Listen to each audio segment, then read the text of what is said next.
اٹھائی، پہلے دعوت اخلاق کے ساتھ دی گئی۔ اللہ کے نبی آرام کر رہے، ایک بدو آیا، دیہاتی آیا، اس نے آپ کی تلوار کو تارا پیڑ پہ لٹک رہی تھی اور کہتا ہے میں یمنعک منی، اے محمد بتا تجھے میرے ہاتھوں سے کون بچائے گا؟ صلی اللہ علیہ وسلم۔ اگر ہمارے اور آپ کے کن پٹی پہ کوئی بندوق رکھ دے، ہمارا اور آپ کا کیا حال ہے؟ بھیا چھوڑ دو، رہنے دو۔ ارے آپ کے ہاتھ میں چلا مت دینا، گھوڑا تک میں جاؤں گا۔ لیکن ہمارے نبی کا ایمان کیسا ہے اللہ پر؟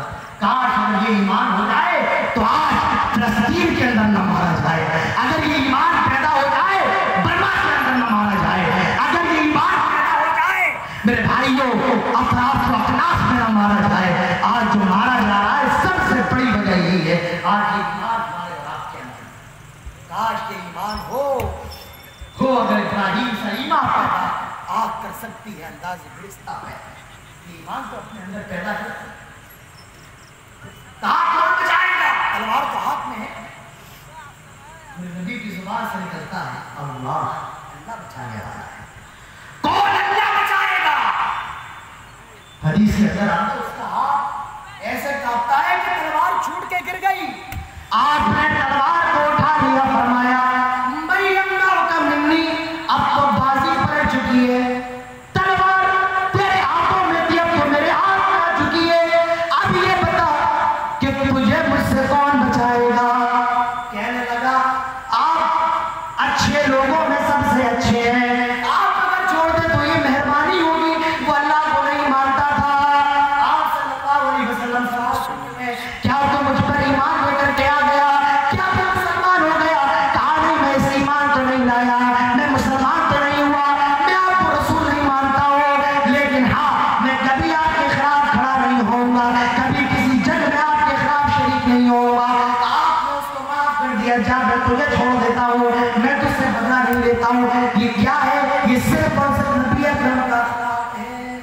یہ کیا ہے؟ اخلاق ہے میرے بھائیوں۔ تو یہ اخلاق اپنے اندر پیدا کرو۔ ہمیں نبی سے محبت کیوں ہو؟ نبی اکرم کے اخلاق ایسے ہیں کہ ہمیں آپ سے محبت ہونا چاہیے۔ چند صحابہ اکرام حضرت عائشہ کے پاس آئے اور کہنے لگے کیف کان خلقہ، یہ بتاؤ کہ اللہ کے نبی کے اخلاق کیسے تھے؟ حضرت عائشہ فرماتی ہیں کیا تم نے قرآن نہیں پڑھا ہے؟ کان خلق القرآن، نبی کے اخلاق تو قرآن تھے، یعنی جو کچھ قرآن میں ہے وہی تو نبی کے اخلاق ہیں۔ قرآن کہتا ہے وَكُونُوا مَعَ الصَّادِقِينَ، آئے لوگوں سچے بن جاؤ۔ نبی اکرم کتنے زیادہ سچے ہیں، اتنے زیادہ سچے ہیں کہ آپ کے دشمن بھی اس بات کی گواہی دیتے ہیں کہ محمد سے زیادہ سچا پورے مکہ کے اندر کوئی نہیں، صلی اللہ علیہ وسلم۔ جب قرآن کی یہ آیت نازل ہوئی وَأَنذِرْ عَشِيرَتَكَ الْأَقْرَبِينَ، آپ نے کوئی صبا سے آواز لگائی، یا صبا، سارے مکے کے لوگ آ کر کے جمع ہو گئے۔ آپ مکے کے لوگوں سے سوال کرتے ہیں یہ بتاؤ اگر میں یہ کہوں اس صبا پہاڑی کے پیچھے ایک لشکر چھپا ہوا ہے جو بہت جلد تم پر حملہ کرنے والا ہے، تم پر یلغار کرنے والا ہے، کیا تم میری بات کو سچ مانو گے؟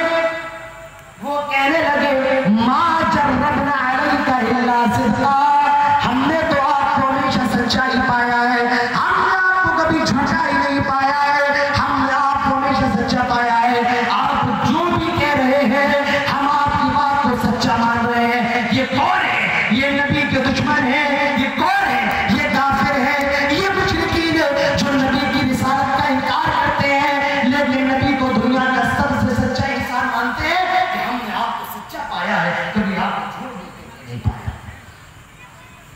ہمارے نبی کی امانت کا کیا حال ہے؟ ایک واقعہ بیان کر رہا ہوں، اپنے کانوں کو کھول کر کے سن لو اور اندازہ لگاؤ ہمارے نبی کتنے بڑے امانت دار تھے اور آج ہماری اور آپ کے امانتوں کا کیا ہے؟ ہمارا اور آپ کا حال تو یہ ہے کوئی اگر 10,000 روپیہ قرضہ دے دے اب وہ بیچارہ بھول جائے، آپ کے گھر کے چکر کاٹتے کاٹتے اس کا جوتا مل جائے گا لیکن اس کا قرضہ بیچارے کا واپس مانگنے میں تو بلاتے بس 1 مہینے کے بعد دے دوں گا آپ کو، اور یہ 1 مہینہ 1 سال میں بدل جاتا ہے۔ یہ یہاں جیسے میں لکھواتے ہیں ایک بورا ہماری طرف سے، اتنا پیسہ ہماری طرف سے بیچارے یہ چپل گھستے رہتے ہیں، لیکن وہ بورا ہوا میں ہو جاتا ہے، وہ رقم ہوا میں ہو جاتی ہے۔ ہمارا اور آپ کا حال ہے ہمارا، اور ہمارے نبی کی امانتوں کا کیا حال ہے؟ ایک واقعہ پیش کرنا اندازہ لگا۔ اللہ کے رسول کو ہجرت کی اجازت مل گئی کہ اب آپ مدینہ ہجرت کر کے جا سکتے ہیں۔ اللہ کے رسول صلی اللہ علیہ وسلم ہجرت کرنے کے لیے تیار ہے۔ آپ اپنے چچا زاد بھائی حضرت علی رضی اللہ عنہ کو بلاتے ہیں جو آپ کے دماد بھی ہیں، اور کہتے ہیں علی ایسا کرو میرے بستر پر سو جاؤ، آئے علی میرے بستر پر سو جاؤ، جب صبح ہو جائے تو مکے کے لوگ جب آئیں گے اور مجھے نہیں پائیں گے تو ایک کام کرنا، مکے کے لوگوں کی امانتیں جو میرے پاس رکھی ہوئی ہیں ان امانتوں کو واپس کر دیں۔ اللہ کے رسول کو مکے کے لوگوں نے مکے میں رہنا کور کر دیا، اور یہ رات نبی کے قتل کی پلاننگ پوری ہو چکی تھی کہ آج رات محمد کا قتل کر دیا جائے گا، نعوذ باللہ۔ آپ نے اپنے چچا زاد بھائی دماد حضرت علی کو اٹھایا اور کیا کہا کہ جب صبح ہو جائے تو مکے کے لوگوں کی امانتوں کو واپس کر دینا۔ یہ واقعہ سن لیا، اب میں اس کو اور کھولتا ہوں اور آپ کے دماغوں کو بھی کھولتا ہوں۔ یہ بتاؤ کہ اللہ کے رسول ہجرت کرنے پر کیوں مجبور ہوئے؟ کیونکہ آپ صلی اللہ علیہ وسلم کو مکے کے اندر ستایا جاتا، یہی وجہ تھی نا، یہی وجہ تھی نا، یعنی پورا مکہ آپ صلی اللہ علیہ وسلم کا دشمن تھا، اینٹی تھا آپ کے خلاف، آپ کے دین کے خلاف، آپ کی دعوت کے خلاف، آپ کی شریعت کے خلاف پورا مکہ، یہاں تک کہ آپ کا چاچا ابو لہب بھی، آپ کے اپنے بھی آپ کے خلاف، اور امانتیں کہاں رکھ رہے ہیں؟ بولتے کیوں نہیں؟ محمد رسول اللہ صلی اللہ علیہ وسلم کے پاس، جس کے سب سے بڑے دشمن اس کے پاس اپنی امانتوں کو رکھا ہے۔ اس کا مطلب یہ میرے بھائیوں، اللہ کے رسول دنیا کے سب سے امانتدار آدمی ہے، اور اس رسول کا ماننے والا بیمار، اس رسول کا ماننے والا 1000 کی بیماری کر لے، 5000 کی بیماری کر لے، آج ہماری آنکھ کی ذلت کا سبب یہ ہے آج ہم بیمان ہیں، آج مسلمان دوسرے مسلمان کے ساتھ بزنس کرنے کو تیار نہیں، کاروبار کرنے کو تیار نہیں۔ یہ مسلمان کہیں دھوکہ نہ دے دے، کہیں یہ ٹوپی نہ پہنا دے، کہیں یہ دھکا نہ دے دے، آج مسلمان کے ساتھ بزنس کرنے کو تیار نہیں۔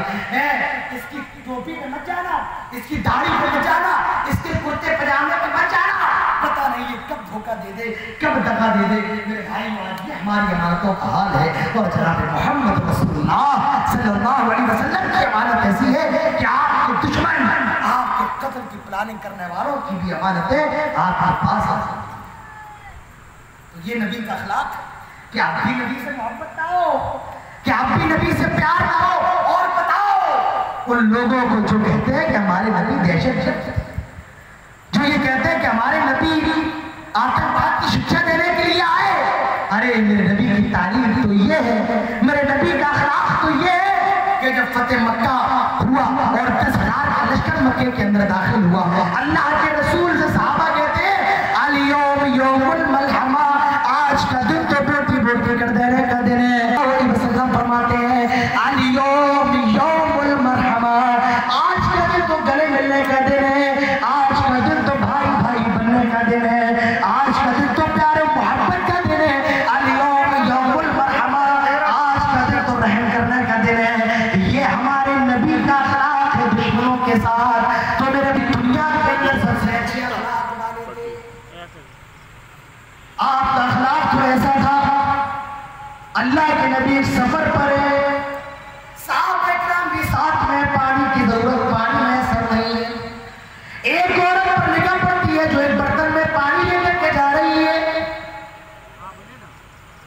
آپ نے اس عورت کو روکا اور کہا کہ میں اجازت چاہتا ہوں، میں اجازت چاہتا ہوں تیرے برتن میں اپنی 2 انگلیاں داخل کروں۔ اس عورت نے اجازت دے دی، آپ نے اس کے برتن میں اپنی 2 انگلیوں کو داخل کیا اور آپ کی انگلیوں سے پانی کا چشمہ جاری ہو گیا، آپ صلی اللہ علیہ وسلم کی انگلیوں سے پانی بہنے لگا۔